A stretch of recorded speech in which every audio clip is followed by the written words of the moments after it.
Há 3 anos atrás, eu estava em uma caravana, bem distante da cidade mais próxima, e geralmente era completamente escuro à noite.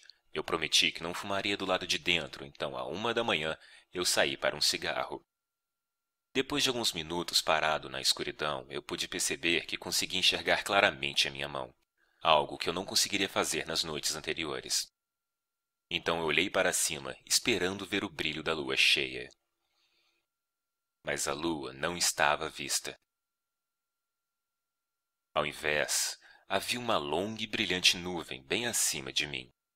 Os romanos a chamaram de a Via Galáctica, a Estrada de Leite. Hoje nós a chamamos de Via Láctea. Para aqueles que perderam essa aula na escola, os fatos básicos são estes. Lembre-se de que um ano-luz equivale a 9,5 trilhões de quilômetros. A nossa galáxia tem um diâmetro de aproximadamente 100 mil anos-luz. O nosso Sol está localizado na extremidade de um dos braços espirais, a cerca de 26 mil anos-luz do núcleo da galáxia. São necessários de 200 a 250 milhões de anos para o Sol completar uma órbita em volta do núcleo. Ao redor da galáxia, acima e abaixo do disco, numa auréola circular, existem aproximadamente 200 aglomerados globulares, que podem conter até 1 milhão de estrelas cada. A Via Láctea contém 200 bilhões de estrelas, aproximadamente. Esses números são essenciais para compreender o que é uma galáxia. Mas quando a contemplamos, alguma parte da mente humana protesta que não pode ser assim. Mas uma investigação das evidências nos leva à conclusão que é. E se você chegar a essa conclusão numa noite escura e limpa, quando olhar para cima, você pode ver algo que irá mudar a sua vida. É assim que uma galáxia se parece, vista de dentro, dos subúrbios do nosso Sol.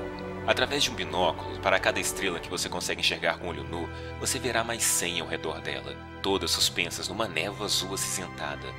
Se você olhar através de um telescópio barato e esperar que seus olhos se ajustem à escuridão e consigam se focalizar, você vai ver o que essa névoa realmente é. Mais estrelas. Como poeira se estendendo até onde se parece ser o infinito. Mas você tem que ter o conhecimento. Enxergar é só metade. Naquela noite, 3 anos atrás, eu sabia de um pouco das coisas que estavam lá fora. O tipo, a escala e a idade das coisas. A violência e a destruição. A energia pulsante. A gravidade inexorável. E o desespero da distância. Mas eu me senti seguro, porque eu sabia que meu mundo está protegido pela mesma distância que os outros temem. É como se o universo estivesse gritando na sua cara. Você sabe quem eu sou, o quão grande eu sou, o quão velho eu sou. Você pode sequer compreender o que eu sou, o que é você comparado a mim.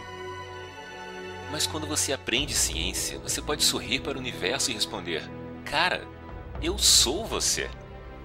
Quando eu olhei para a galáxia naquela noite, eu sabia que até o mais fraco cintilar de uma estrela era uma conexão real entre o meu olho ao longo de um fino raio de luz até a superfície de um outro Sol.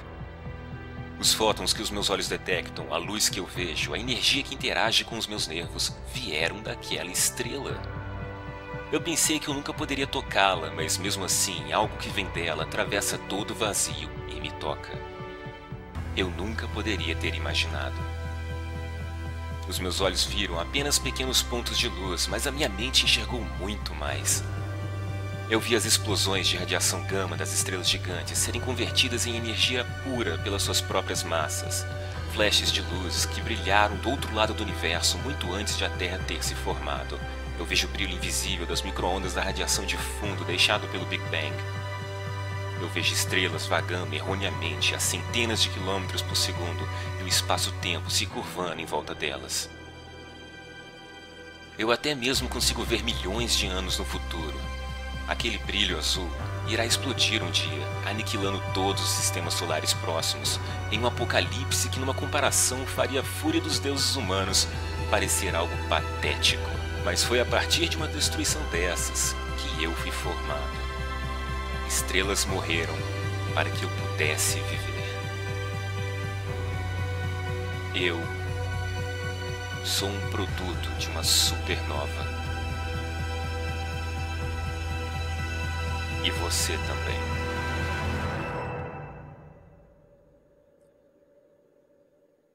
Na luz desses fatos indiscutíveis, dessa verdade parcial e reveladora, qual é o espaço que há no século XXI e além para as alegações mágicas das religiões organizadas? As primeiras religiões eram, por qualquer definição, primitivas. Por motivos de limitação de população, comunicação e regiões geográficas, elas nunca haviam crescido para nada além de uma preocupação local. Mas as religiões sofreram mutações através dos tempos e se tornaram mais sofisticadas, como que a cada geração os homens sagrados aprendessem o que funcionava ou não, o que deixava as pessoas obedientes e o que causava revolta. Quais ideias as pessoas podem facilmente evadir e quais iriam assombrá-las até o ponto em que elas teriam de rezar para conter o medo crescente.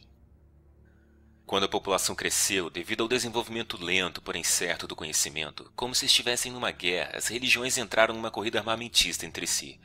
Dos deuses do vento, do trovão e do mar, as ameaças e as escalas de poder dos deuses cresceram a níveis supremos, ao ponto de que toda religião organizada possuía um deus que era onipotente, onibenevolente, onisciente, e palavras como infinito e eternidade são usadas sem escrúpulos, enquanto que todas as outras palavras são abertas a abuso até que elas signifiquem exatamente o que as religiões querem que elas signifiquem. Naquela noite sobre a Via Láctea, eu que tive a experiência, não posso chamá-la de uma experiência religiosa, porque eu sabia que ela não foi religiosa em nenhum sentido. Eu estava pensando sobre fatos e física, tentando visualizar o que realmente eu estava vendo e não o que eu gostaria que fosse.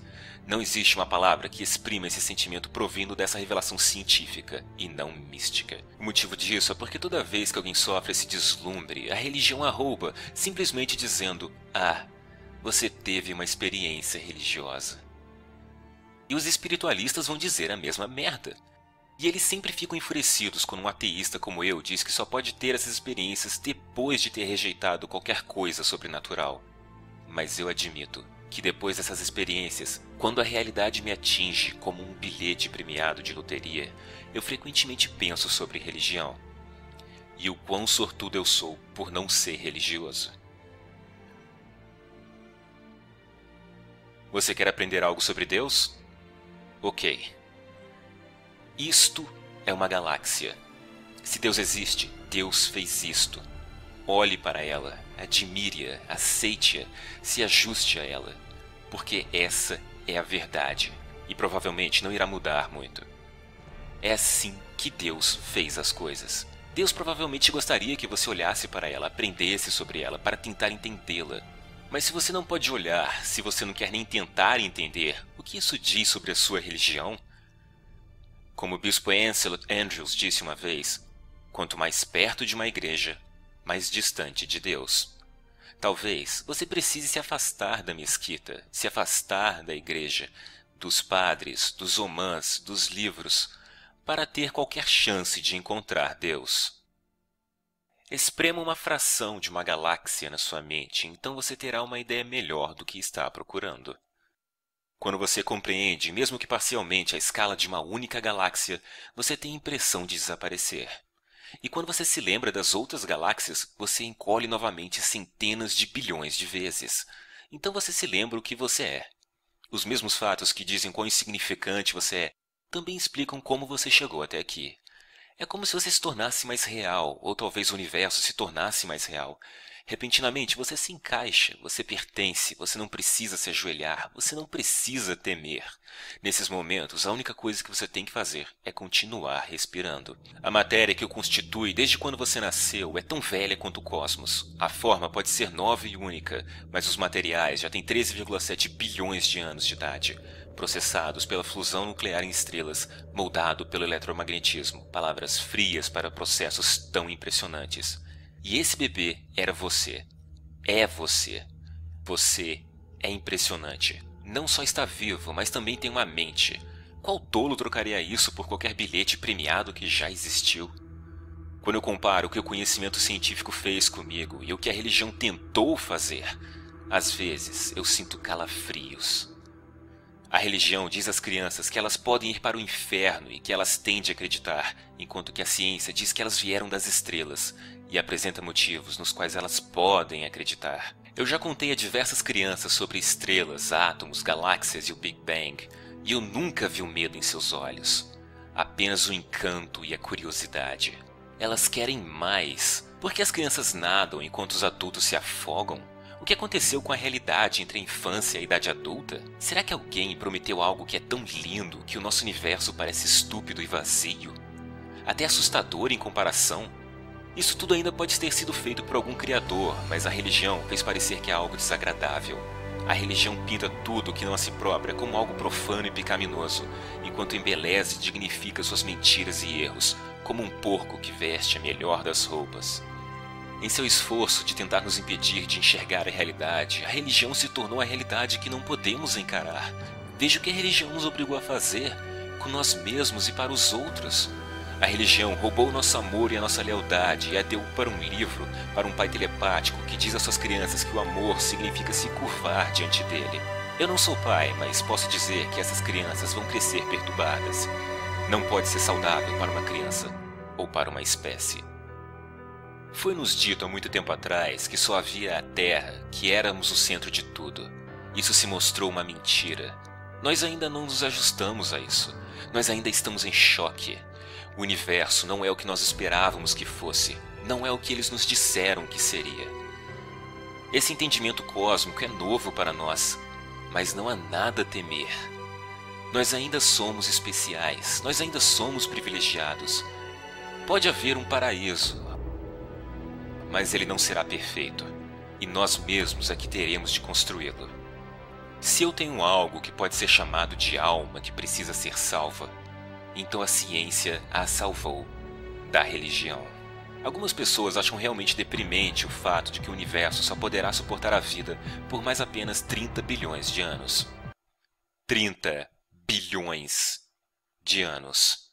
Você deve estar de sacanagem.